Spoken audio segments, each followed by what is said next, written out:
আসসালামু আলাইকুম ওয়া রাহমাতুল্লাহি ওয়া বারাকাতুহু। বিসমিল্লাহ ওয়ালহামদুলিল্লাহ ওয়াসসালাতু ওয়াসসালামু আলা রাসূলিল্লাহ ওয়া বা'দ। সুপ্রিয় দর্শক শ্রোতা, প্রিয় নবীজির প্রিয় দেশের আজকের এপিসোডে আপনাদেরকে স্বাগত জানাচ্ছি। আমি মোহাম্মদ হেদায়েতুল্লাহ। এই মুহূর্তে আমি একটি পাহাড়ের চূড়ায় দাঁড়িয়ে কথা বলছি। এটি সেই পাহাড় যেই পাহাড়ে মহাগ্রন্থ আল কোরআন নাজিল হয়েছিল। এই পাহাড় সেই পাহাড় যেই পাহাড়কে নবীজি সাল্লাল্লাহু আলাইহি ওয়াসাল্লাম একদিন অ্যাড্রেস করে বলেছিলেন, হে পাহাড় তুমি স্থির হও। এই পাহাড় সেই পাহাড় যেই পাহাড়ে প্রথমবারের মতো জিবরীল আলাইহিস সালাতু ওয়াস সালামের সাক্ষাৎ পেয়েছিলেন নবীজি মুহাম্মদুর রাসূলুল্লাহ সাল্লাল্লাহু আলাইহি ওয়াসাল্লাম। এই পাহাড় সেই পাহাড় যেই পাহাড়ের চূড়ায় নবুয়ত প্রাপ্তির আগে নবী মুহাম্মদুর রাসূলুল্লাহ সাল্লাল্লাহু আলাইহি ওয়াসাল্লাম ইবাদতে মশগুল থাকতেন, কাবার দিকে মুতাওয়াজ্জা হয়ে। প্রিয় দর্শক শ্রোতা, নিঃসন্দেহে আপনারা বুঝতে পেরেছেন কোন পাহাড়ের কথা বলছি। এই পাহাড় হলো জাবালুন নূর, গারে হেরা।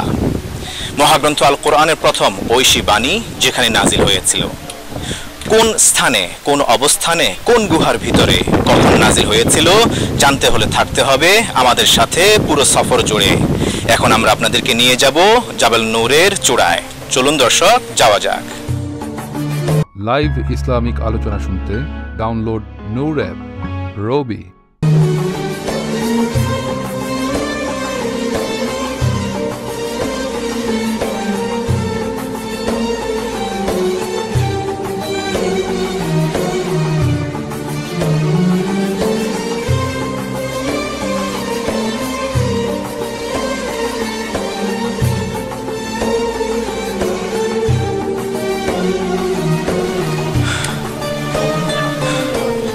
এই পাহাড় উচ্চতায় 281 মিটার উঁচু। একসময় এই পাহাড়ে ওঠাটা খুবই কঠিন ছিল। নবীজি সাল্লাল্লাহু আলাইহি ওয়াসাল্লাম নবুয়ত প্রাপ্তির আগে যখন এই পাহাড়ে উঠতেন তখন অবস্থা এমন ছিল না। না ছিল কোনো সিঁড়ি, না ছিল কোনো খাদ খাদ করে উঁচু ধাপ করা। এক কথায় বলা চলে সেই সময়ে এই পাহাড় ছিল একদম উঁচু আর নিচু, সমতল, খাড়াখাড়ি। বর্তমানে দর্শনার্থীদের জন্য, তাদের কল্যাণে স্মৃতিময় এই জায়গা যেন তারা নির্বিঘ্নে বিনা কষ্টে পরিদর্শন করতে পারে, এই জন্য এই দেশের সরকার এখানে পাথর কেটে সিঁড়ি সিঁড়ি ধাপ ধাপ করে দিয়েছেন। বর্তমানে এই পাহাড়ের চূড়ায় পৌঁছতে 1200 ধাপ সিঁড়ি পার হতে হয়।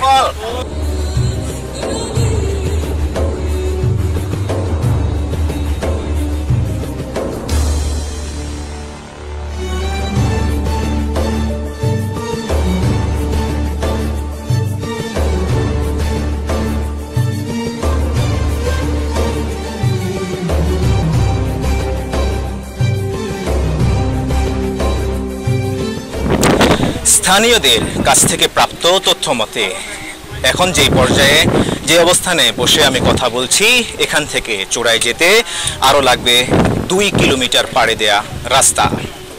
তবে সেটা কোনো সমতল রাস্তা নয়, একেবারে খাড়াখাড়িভাবে আসমানের দিকে।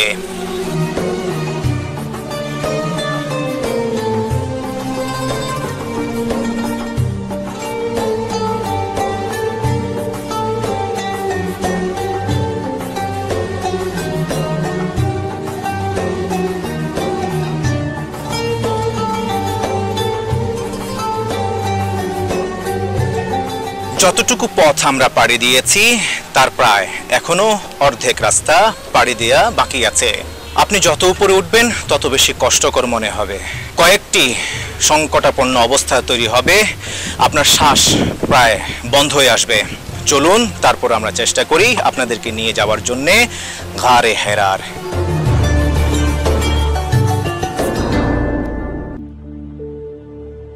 আপনি যদি কখনো হজ কিংবা উমরার উদ্দেশ্যে আসেন, জিয়ারতে বের হন, বিশেষ করে গারে হেরা নামক এই চূড়ার সর্বোচ্চ চূড়ায় উঠতে আগ্রহী হন, তবে আপনার জন্য এই পরামর্শ, নিচ থেকে আসার সময় যতটা সম্ভব সিম্পল হয়ে উপরে ওঠার চেষ্টা করবেন।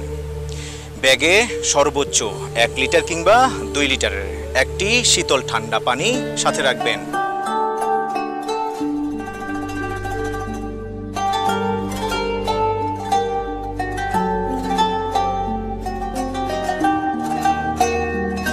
সত্যিই কষ্ট হচ্ছে।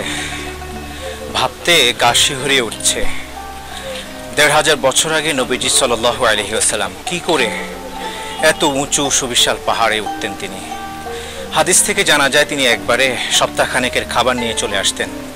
খাবার শেষ হয়ে গেলে আবার এখান থেকে নামতেন।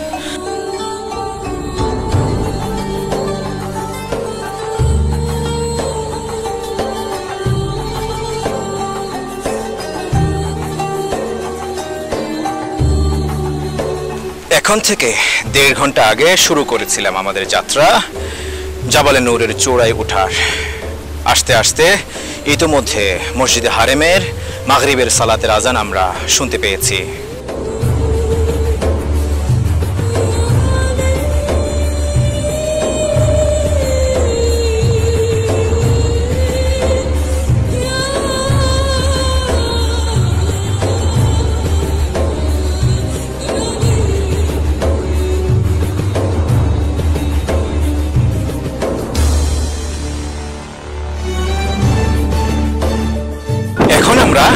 গারে হেরা অর্থাৎ জাবালে নূরের সর্বোচ্চ চূড়ায়, সমতল জমিন থেকে ২৮১ মিটার উচ্চতায়। গারে হেরা অর্থাৎ কোরআনের প্রথম আয়াত অবতীর্ণ হওয়ার গুহায় পৌঁছাতে আমাদেরকে এখান থেকে আরেকটু নিচে যেতে হবে।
ওয়াল্লাহু মুতিম্মু নূরিহি ওয়ালাউ কারিহাল কাফিরুন।